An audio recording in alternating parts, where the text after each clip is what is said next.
আসসালাতু ওয়াসসালামু আলাইকা সাইয়্যিদি ইয়া রাসূলুল্লাহ ওয়া আলা আলিকা ওয়া আসহাবিকা সাইয়্যিদি ইয়া রাহমাতাল লিল আলামিন। আসলে সমসাময়িক একটা বিষয় নিয়ে আসলাম একটা আলোচনা করার জন্য।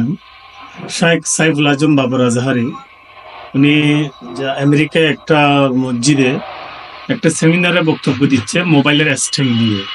স্ট্যান্ডটা ছিল ওনার সামনে, অনেকে এটা কোরআন শরীফ বলতেছে, এটা কোরআন শরীফ না, এটা মনে হয় হাদিসের একটা গ্রন্থ, কিন্তু ওই গ্রন্থের উপর উনি কোনো মোবাইল স্ট্যান্ড রেখে নাই।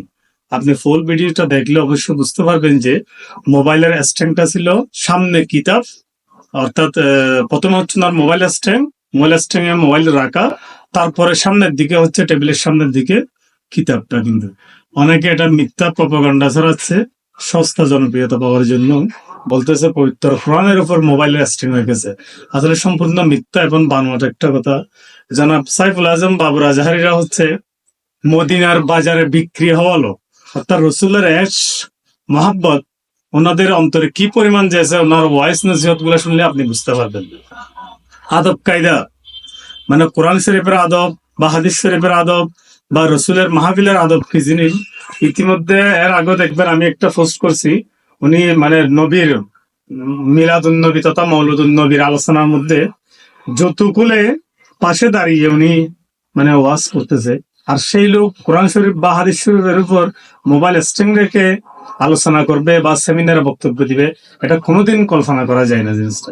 এটা শুধুমাত্র সস্তা জনপ্রিয়তার জন্য, ওনাকে হেয় করার জন্য, ওনাকে বিতর্কিত করার জন্য অনেকে মানে কোরআন শরীফের উপর মোবাইল স্ট্যান্ড রেখে বক্তব্য দিছে বলে যে ভিডিও গুলা প্রকাশ করতেছে।